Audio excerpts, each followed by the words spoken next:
Bem-vindos, esse é o Papo Íntimo. Eu sou a Alice Bastos, enfermeira obstetra. Essa é a Lívia Laudares, pesquisadora e ativista da área da mulher.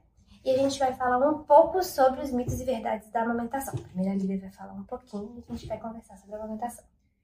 É um assunto muito necessário, né? Porque o tema para ter mito é a amamentação. Eu nunca vi, gente, é cada coisa. Eu acho que é porque tem muito conhecimento de avó, de mãe. Então vai passando aquilo ali, aí ninguém se questiona, né? Qual que é o mito mais, assim, que você acha mais doideira, assim, sobre a amamentação? Mais doideira? Poxa, se a mulher assustar vai parar de ter leite. Não imagina. Na verdade são vários. Eu acho que o puerpério é muito assustado, porque o pós-parto, e como é uma montanha de hormônios, cada coisinha que aparece vira uma montanha russa. E é um dos piores temas para ser abordado numa fase tão frágil, que a mulher ela passa por várias, assim, é assustador o tanto de coisa que acontece nesse período. Pois é, então vamos lá para esses mitos, né? Saber o que são esses principais mitos. Amamentar sempre dói? Não, na verdade, se dói é porque se tem um problema.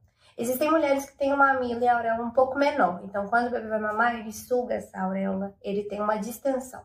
Pode ter um incômodo, um desconforto por alguns segundos, uns 10, 15 segundos. Mas se durante a amamentação toda estiver doendo, é porque a pega tá errada e esse bebê tá mamando com alguma dificuldade. Se tá doendo pra mulher, provavelmente tá errado isso aí. A gente tem que rever. Seios pequenos produzem menos leite? Na verdade, a gente tem que ter na cabeça o que são seios pequenos. Seios de volume pequeno podem ter muitas glândulas e seios grandes podem ter poucas glândulas. Então, se eu tenho um seio... Essas glândulas, explica o que são essas glândulas. A gente tem as glândulas que produzem leite, são tipo caixinhas de uva. Eles ficam dentro da nossa mama. Então, se a gente tem muita glândula, a gente vai produzir mais leite. Se a gente tem muito estímulo, a gente produz mais leite. Mas existem mulheres que têm pouco. Então, às vezes, a mama é muito grande, mas ela tem uma quantidade de produção de leite pequeno que tem poucas glândulas.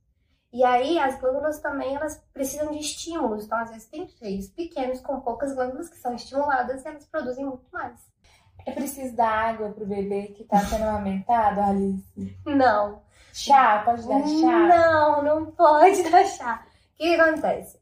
No seio da mãe vai ter uma produção de leite do colostro no início do leite. E esse leite, ele vem com tudo. O leite, ele é líquido. Ele tem água nele. E não precisa dar chá. A gente complementa com água e tudo mais depois de alguns meses, depois que a criança começa a introdução alimentar. Mas no início, o que precisa é dar água para a mãe. Que a mãe que está hidratada, ela hidrata seu filho. E é só. A gente consegue ver se essa criança está hidratada pela fralda, se ela está fazendo xixi ou não. Se acha que a criança está desidratada, provavelmente ela tem. A gente tem que corrigir a mamada e não hidratação. Agora uma que é ótima essa pergunta. Fórmula é tão boa quanto leite materno? Porque tem médico que fala que fórmula é tão boa quanto leite materno. Assim, eu não sei da onde que tiraram isso. Primeira coisa, o bebê ele não consegue, nos primeiros momentos, o intestino é muito imaturo. Então, a produção do leite, ela é feita por um intestino imaturo. Então, tudo que ele vai absorver passou por um corpo antes. Então, é meio que você já ajudou a criança ali na amamentação. A fórmula não. Mas tem vitamina, engorda. Pode ter vitamina, pode engordar. Mas tem anticorpo? Não tem, porque quem produz o anticorpo para aquela criança é a mãe. A gente pode ver a diferença que tem entre leites de uma criança, a mesma criança que estava saudável e ela doente. O leite muda de forma, ele muda de cor, ele muda de gosto. Porque para uma criança que está gripada, por exemplo, ele sai mais líquido, para essa criança ter mais hidratação. Uma criança que às vezes está com uma imunidade baixa, a mãe produz mais anticorpo. Uma latinha da Nestlé não vai ter isso. Lembrando que no caso de uma baixa produção, né, que aí vai fazer às vezes um processo de translactação, que aí vai dar o leite materno junto com a fórmula, ou em casos que, por exemplo, essa mãe não está disponível ali para poder amamentar, não tem um banco de leite, esse bebê vai ser amamentado por fórmula, Não é como se fosse ruim, Não. né? A criança ela não vai passar fome, né? Se a gente acha que a criança precisa, a mãe não tá dando conta. Às vezes a gente tem mães que estão adoentadas e que elas não estão disponíveis, a gente vai dar a fórmula para a criança vai estar alimentada. Outra coisa que eu queria saber, tem que ter dieta especial para quem amamenta? Ai, não vai comer tomar café, não vai comer chocolate, não vai comer, não vai comer, não vai comer. Na verdade, tem que ter uma dieta saudável, mas para todas, independente. Todo mundo tem que comer saudável. E assim, a mulher que está amamentando, ela tem mais sede porque ela produz mais leite e ela desidrata mais. Mas é um mito falar que tudo que a mulher come pode causar cólica do neném. Não existe isso. Essa cólica do neném é realmente o intestino sendo povoado por bactérias boas. E não é o que a mãe comeu que fez mal para a criança. O que eu gosto de falar é que tudo que a mãe come passa pelo leite. Isso é, tipo, se a mãe tem uma dieta balanceada, o leite vai ser mais balanceado. Se a mãe tem uma dieta mais gordurosa, assim, pode influenciar. Mas a gente tem que pensar que se a mãe é uma pessoa saudável, o mais normal é que a criança fique mais saudável com o aleitamento. Bebês que mamam no peito têm que ter horário fixo para comer? Não. Na verdade, existe o aleitamento materno em livre demanda. O bebê mama a hora que quer, o quanto quiser. Porque a amamentação não é só alimentação. A amamentação é criação de vínculo, às vezes é uma criação de segurança. A criança está mamando na mãe porque ela só conhece aquela pessoa e para ela é como se ela tivesse mais vinculada à mãe. É aquilo ali que vai formar a vinculação. E não tem horário, assim, você pode... A criança não é um reloginho, não é um robô. Ela pode vincular a mamada da manhã, mas assim, a mamada da noite, mas ter um horário fixo eu acho impossível, porque a gente não tem um horário fixo para comer. Nem a gente tem. A gente, às vezes, come em horários padrões, a gente tem uma fome do nada. E um bebê também, ele não tem um horário. Pode amamentar quando engravida de novo? Pode. Não tem nenhuma contraindicação. Na verdade, uma das contraindicações é se a mãe estiver no possível trabalho de parto prematuro. Não tem problema amamentar, a gente pede só para que a criança, a mãe, na hora que for, no finalzinho assim do parto, tente desmamar para que a criança mais velha não mame o colosso, para sobrar um pouco do colosso pro bebê. Mas não tem uma contraindicação, não. Tem como ganhar peso suficiente só com a amamentação exclusiva no peito? Eu já vi bebês obesos que engordam a ponto de ficarem muito gordinhos amamentando. E existe preocupação com o peso de bebê amamentado exclusivamente no peito? Não. Na fórmula, sim, né? Na fórmula a gente já tem dados que falam que crianças que mamam, que só usam fórmula, elas têm uma maior chance de ter comorbidades como hipertensão e diabetes na fase adulta. Já no peito, não. No peito, como é uma coisa mais fisiológica, sem tanto soluto, sem tanto açúcar, sem tanto sal, a gente tem uma menor chance de comorbidades. Quando a mama está vazia, tem leite ali que pode alimentar um bebê? Aí tá uma pergunta. O que é a mama vazia? A mama vazia é um peito mais molinho, é um peito mais flácido? A mama vazia é porque ela foi esvaziada há pouco tempo? Então a gente tem várias perguntas para se colocar nisso. Existem mamas, por exemplo, de mulheres que passaram por uma cesárea.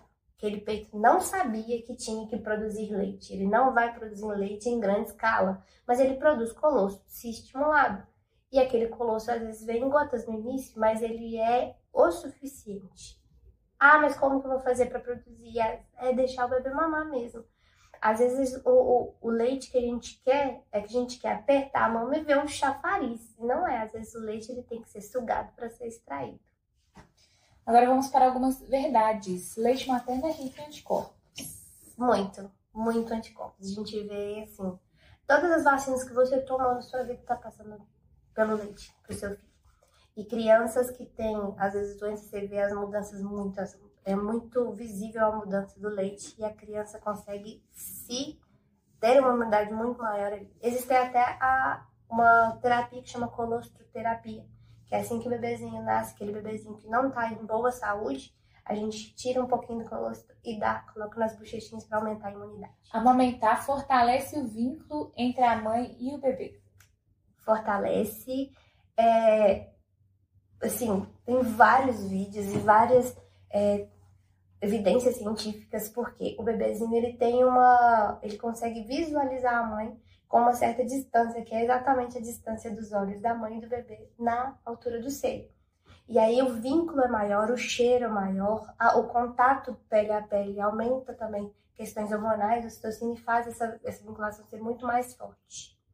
Amamentar pode reduzir o risco de câncer de mama? Com certeza, isso é, assim, disparado. Mas se você já tem uma doença na mama, já teve um histórico de doença na mama, é sempre bom informar para o seu ginecologista, seu mastologista. Tem alguma outra verdade que você queira trazer? Nenhuma. A gente não nasce sabendo amamentar. E o bebê não nasce sabendo mamar. Não tem como. O bebezinho, ele nasce e ele vai passar por um aprendizado de sucção. Às vezes ele tem a sucção um reflexo de sugar muito bom, mas ele ainda descompassa, crianças ainda engasgam ou tossem, isso é normal. E querer que a criança saia já sabendo é impossível. Querer que uma mãe dê conta de amamentar o seu filho no primeiro dia, sem ela ter pelo menos uma dúvida, é quase impossível, porque você nunca teve aquele corpinho perto do seu para saber amamentar. E é um aprendizado duplo. É a mãe aprender a amamentar aquela criança e o bebê conseguir amamentar aquela mãe. É muito complexo se ela não tem uma rede de apoio boa, que a apoie e não a ajude. Eu tenho uma pergunta antes da gente fechar, que é para adequar aí a realidade da maioria das mulheres. A gente sabe que muitas mulheres trabalham em empresas que vai ter no máximo 4 meses ali de licença maternidade. A gente sabe que a OMS, a Organização Mundial de Saúde, recomenda que a amamentação seja feita exclusivamente no peito até os 6 meses. O que a gente pode dar de dica para essa mãe que vai ter que voltar a trabalhar com um bebezinho de 4 meses e às vezes vai ter que deixar com algum parente ou na creche? É muito estranho essa lei dos 4 meses, porque é muito... Você tem uma introdução alimentar com 6 meses, mas a mãe ela vai voltar com 4. Quem é que vai introduzir? Eu não tenho como tirar o seio da mulher para poder amamentar. Então é muito complexo. O que a gente pode orientar é procure seus direitos. Existem mulheres que são lactantes, ou seja, mulheres que fazem a produção, fazem a amamentação ainda na empresa, e elas têm um horário, um período, de acordo com sua rotina de trabalho, para poder fazer a amamentação e para fazer a ordenha, para poder tirar o leite e poder guardá-lo. Mas é muito complexo existir esses 2 meses que sobram de uma amamentação exclusiva, porque a mãe não vai estar ali, o bebê precisa de uma livre demanda. Então, é realmente procurar os seus direitos e, às vezes, tentar buscar outras formas de intervalos. Tem mulheres que juntam a sua licença maternidade com umas férias para aumentar um pouquinho. É não entrar com a licença maternidade antes de parir, para você não consumir do seu tempo com o seu filho. E é sempre pensar de maneiras que te apoiem. Por exemplo, mulheres que precisam voltar aos estudos, às vezes um parente poder levar o bebê é importante, ou ter uma escola ou uma creche por perto, para você poder dar aquela fugidinha para amamentar, ou então os horários de intervalo da amamentação são uma boa. Tem a coleta também, que é você ordenhar para guardar em casa. Ótimo. Bom, a gente chegou ao fim. Nosso papo íntimo. Muito obrigada, Lívia. Segue a gente em todas as redes, @papointimopl, e deixe lá seu comentário e suas dúvidas que a gente vai estar disponível. Até logo. Até mais.